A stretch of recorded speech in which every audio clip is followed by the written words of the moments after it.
Welcome to the Startup Builders and Backers Show, a podcast which is part of the Tech Talks network. I'm Neil C. Hughes, and you may know me from the Tech Talks daily podcast, which covers a completely different topic every day around how technology is ultimately impacting our life, our work, and even world. But the Tech Talks network is a series of unique podcasts that drill down on unique subjects and showcase the voices right at the heart of tech startups. And in this series, I want to shine a spotlight on the energetic world of startups, where bold entrepreneurs and visionary investors come together and create the world-beating solutions of tomorrow.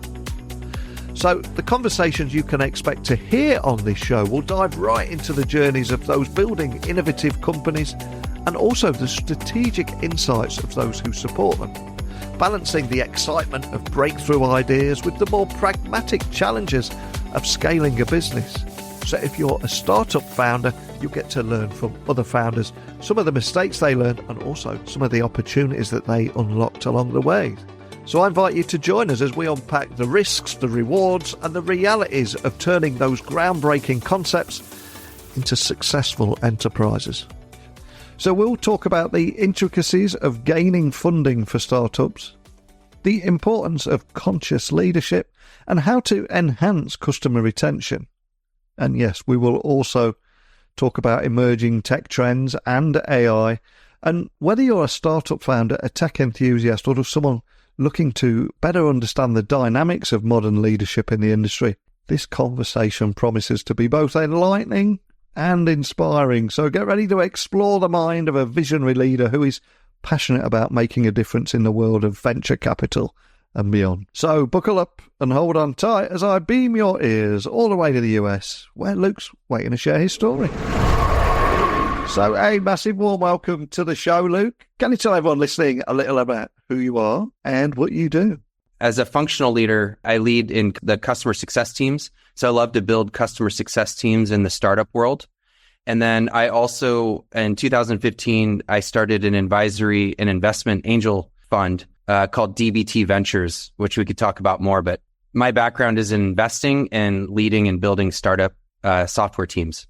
So DBT Ventures stands for Do Big Things. That's one of the things that put you on my radar. I love hearing about stuff like this, but I got a feeling there's going to be an origin story of sorts here. So can you tell me a little bit about the journey to funding DBT Ventures and what maybe inspired you to focus on angel and venture investing for underrepresented startup founders? It's phenomenal what you're doing here, but there's got to be a story behind it, right? Yeah, I guess you could say I noticed a gap in the traditional venture capital space. If you take, when I say underrepresented founders, it's mostly females and people with, non-white backgrounds, basically. Even if females were funded 10 times as much as they currently are, they'd still be underfunded from like a proportionate standpoint. Because females start 20% of companies and they receive like 2% of venture capital. That's just one example of like, wow, there seems to be an opportunity here. So I started looking at those gaps because a lot of the venture capital goes to certain types of founders. And so I looked for opportunities in that realm where they might have been passed over. And that was the main origin story of like, I wanted to find opportunities that were being passed over.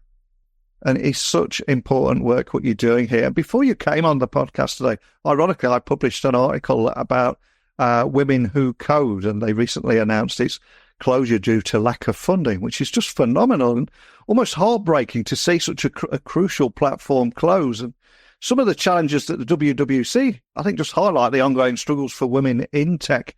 How can we better ensure sustainable support moving forward? It must be, because obviously it's a topic very close to your heart too, right? It is. Coding is one way for females, to access like the startup landscape. Starting a company is obviously another. Yeah. We have seen a remarkable increase in the STEM female representation. So I'm happy to see that on the educational and academic front, which one would think would result in more jobs to that nature.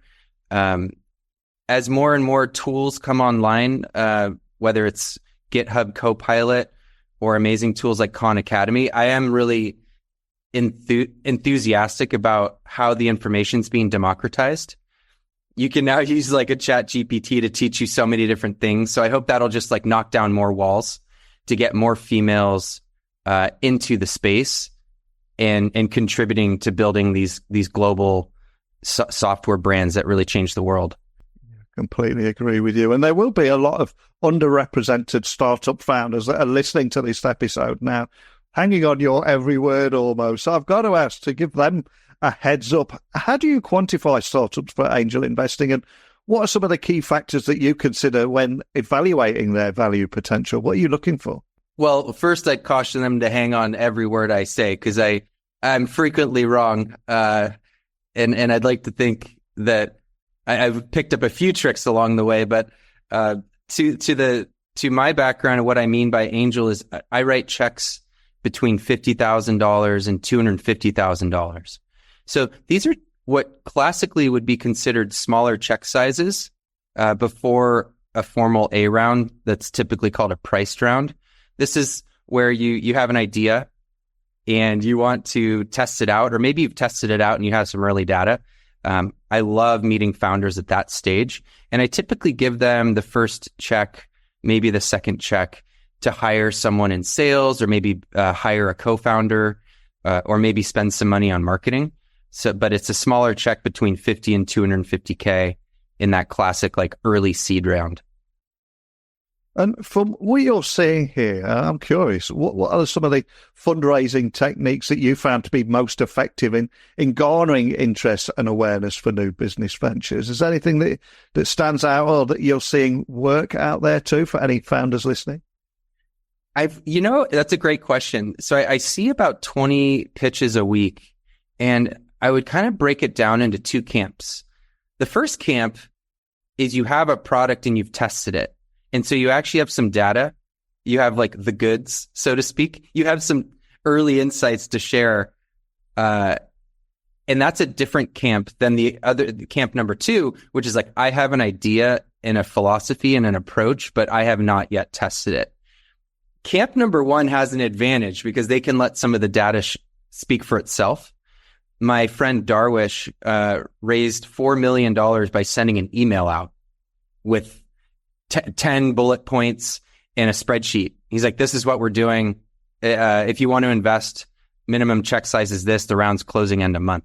So he was able to do that by letting the goods speak for themselves. If you're really early on and you're a founder without a track record of exits, it's much more competitive.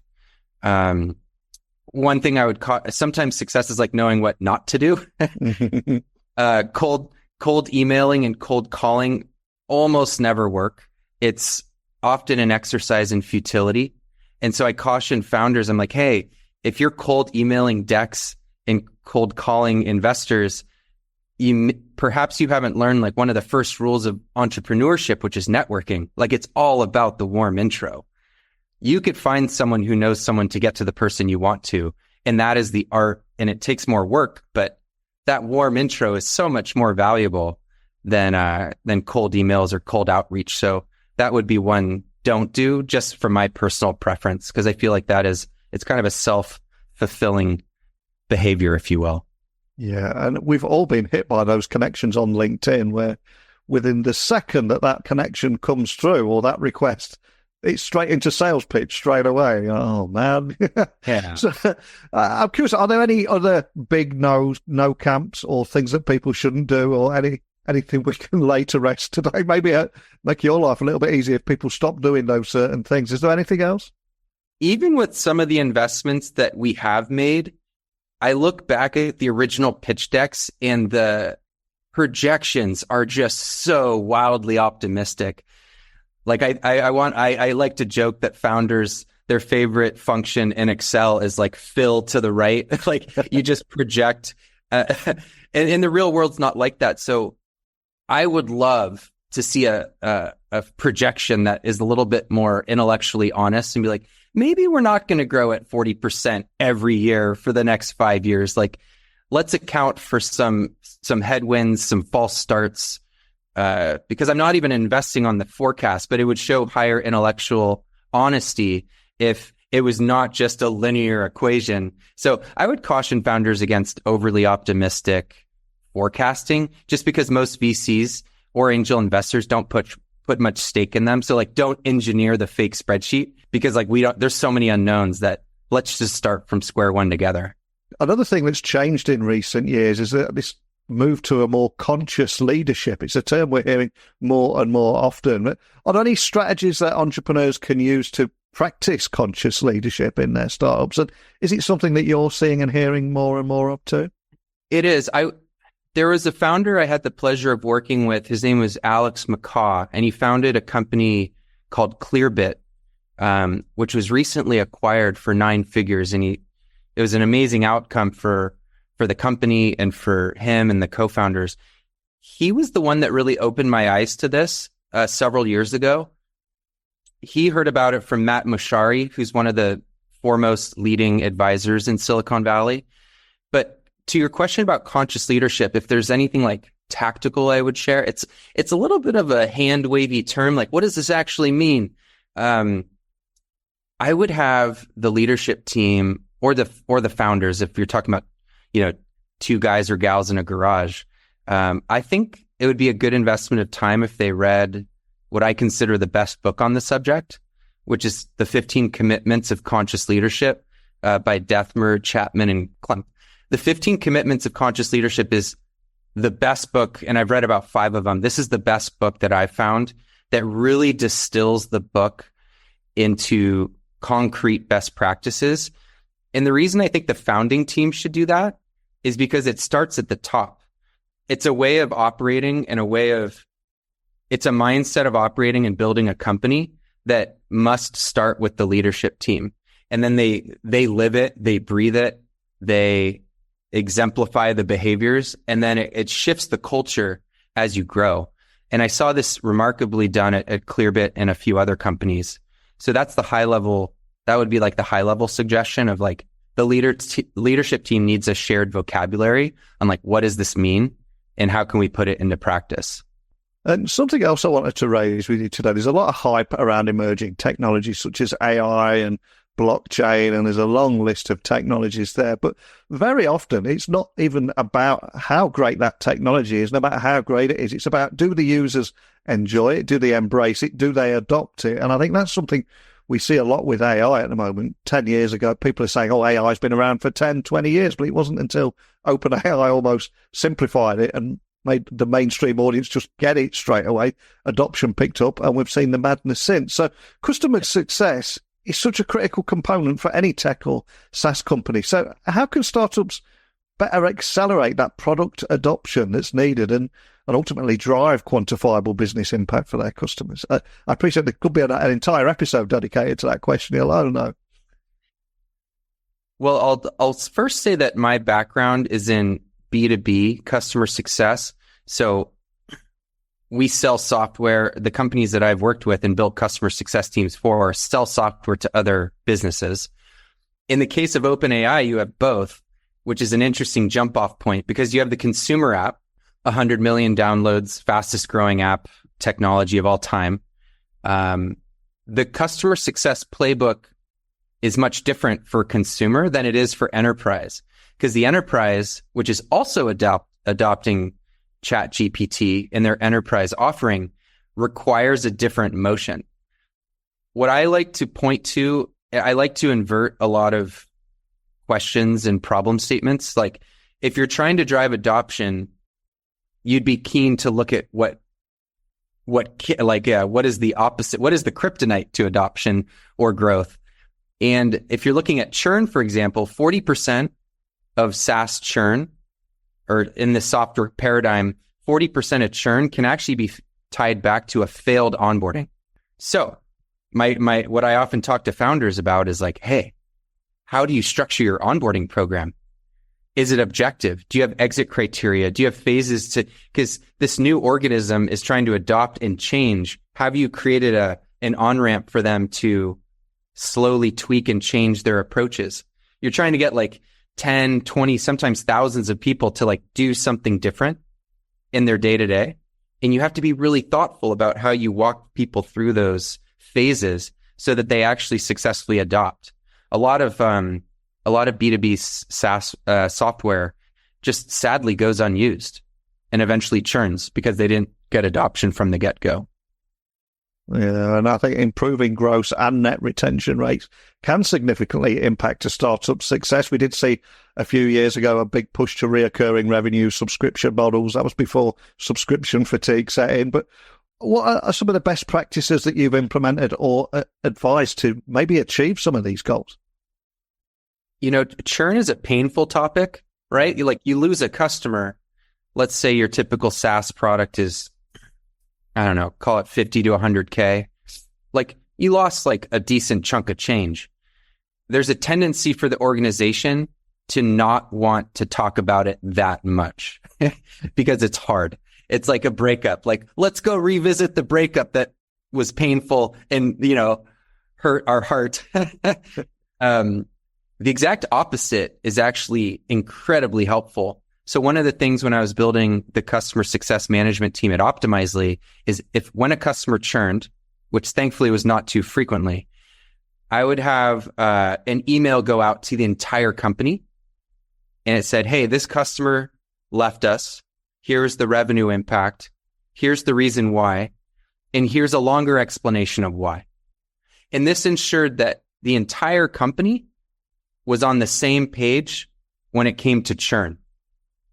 And so like kind of inverting, like how do you get to world-class gross GRR, which is typically considered 90 to 95%, you have to talk about churn. And you have to look at that. You have to drag it on stage, interrogate it, figure out why each customer left you, and figure out which promise you broke, if it was in fact your doing. So that's one best practice that I find almost no company does, but I highly encourage them to, so that everyone has eyes wide open on when you fall short. And if we look back, just 5 or 6 years, I think there were so many startups and indeed established businesses that were sticking blockchain in their title just to increase investability or increase value on share price, etc. Well, we're kind of seeing the same thing with AI now. But I'm curious, if you're looking at the current landscape of technology and software SaaS, what trends are you seeing? Where do you see the industry heading? And what should startups focus on to be staying ahead? Because there are so many distractions right now, and the speed of technological change is moving at such a speed. But what are you seeing here? Well, to address the current hype cycle, which is everything AI, I view AI through a evolutionary lens. For the first time in history, you know, we have more information in our pockets than like the president did a few years ago, like 10 years ago. So I view LLMs as an evolutionary tool that humans made to make sense of information or quantities of information that the human brain just can't make sense of anymore. Like we're well past being able to synthesize how much data we actually have at our fingertips right now. So I view LLMs as like an evolutionary tool to make sense of things. In terms of like where I see that from a business perspective is I work for an AI-enabled company right now, and it still comes back to dollars and cents. So our whole pitch is we're going to save you labor. Like you're going to have fewer full-time employees by making you this much more effective. So I start to get really uncomfortable when I hear about talks of AI, but I can't connect it to a P&L. And that's where I'm like, this is getting a little hand wavy, a little fluffy. Like, let's bring us back down to earth and talk about that. And another big change or a big challenge that we've all got to face at the moment is this pressure to be in a state of almost constant, continuous learning, because there's just the pace of technological change again. And there's someone right in the heart of this space. You've got to be up to speed with so many different trends and everything that's happening. I've got to ask, how or where do you self-educate? Anything you can share around there? That's a great question. It's changed a lot over the years. I used to allocate an hour and a half a day to deep work learning. Ever since having a 4-year-old and a 1-year-old, that time has shifted to weekends and evenings, where I also do a lot of my advisory and investment work. I like to play around and get hands-on. So you can take a class at Stanford right now for free. Yeah. Crazy, right? Like you never used to be able to do that. The organizations and universities are realizing that these massive online classes could subsume their whole existence. So they're offering classes for free. So I would encourage so many people to like go to MIT, go to Stanford, learn some stuff for free. You can even put it on your LinkedIn. You get a diploma for taking CS 101 at Stanford. It's insane, totally free. And then I dedicate time to learning tools that I think would help me personally. So I got into the code and learned some elementary Python, and have also been playing around with the applications of ChatGPT for my function, creating presentations automatically, synthesizing long documents, that sort of thing. So I try and allocate about 5 hours a week to learning, usually with tools and like kind of a thesis in mind. Wow, that's just absolutely phenomenal. And also the fact that you do it with 2 young children as well. And in between watching Miss Rachel videos, I would imagine, or something along those. You know Miss Rachel. Everybody knows Miss Rachel, right? You have kids yourself? My kids are all grown up. We're talking grandkids now. And I feel those songs are ingrained in my head. You know, Can We Say Mama and I'm So Happy, Jump. I know them all. Yeah. Yes. And I always like to finish our episode with a bit of fun with my guests. We're not going to ask you to leave a Miss Rachel song, but if there's one song that we could add to a Spotify playlist or a book we could add to our Amazon wish list, what final gift would you like to leave everyone listening? For the business folks out there, I would recommend 7 Powers by Hamilton Helmer. It is the #1 most recommended, most suggested book I've ever came across in my network and meeting and investing and building teams. The 7 Powers is basically the best book I've seen of applicable business principles and basically anyone could benefit from. So I would point them to that book. Fantastic. Are you sure you don't want to add I'm So Happy by Miss Rachel as well? We could have a bonus track for Miss Rachel, who deserves so much credit for the time that she gives back to parents too. Oh, well, I absolutely love chatting with you today. And for anyone listening, maybe they want to be on your radar, maybe they just want to find out more about the kind of work that you're doing. What's the best starting point for everything? If they go to their browser, just type in dbtventures.com, you can see there's a bunch of book summaries for free. So there's like 200 books I've read, and I've summarized the books in about 5 pages. They could do that at dbtventures.com and just go to the library, or LinkedIn, lukerdiaz.com. So if there's anyone that wants a free book summary or just wants to stay in touch or talk about their business, dbtventures.com or LinkedIn, Luke R. Diaz would be the best resource. Well, I'll add links to that so people can find you nice and easy. And we did cover so much in a short amount of time today. We didn't focus too much on AI, which is always a bonus in a tech podcast, but just from learning more about how to quantify startups for angel investing, understanding value potential, fundraising techniques for garnering interest and awareness, the things not to do. But I think the big takeaway for me as well was this customer success.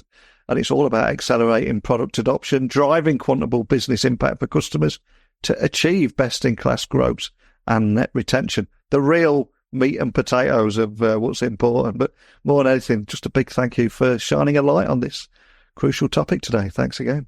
Thanks for your time, Neil. I'll hit you up next time I'm in the UK.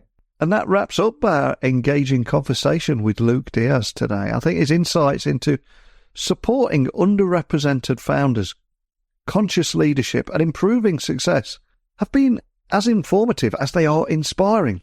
And Luke is not only a trailblazer in the startup world, but just a genuinely cool guy that I could chat with for ages. And as a fellow football fan, behind the scenes, I will be doing my best to convert Luke into a Derby County supporter. At the very least, I'll be making sure he checks those scores each week. That's how I'm going to lure him in. But I hope you enjoyed today's episode as much as I did. Don't forget to check out Luke's book recommendation, The 7 Powers by Hamilton Helmer, and visit dbventures.com for more resources. But as always, I want to hear from you. What's your biggest takeaway from today's episode? Share your thoughts Join the conversation. Email me, techblogwriter@outlook.com. Hopefully I will have the privilege and honour of speaking with you all again then. Bye for now.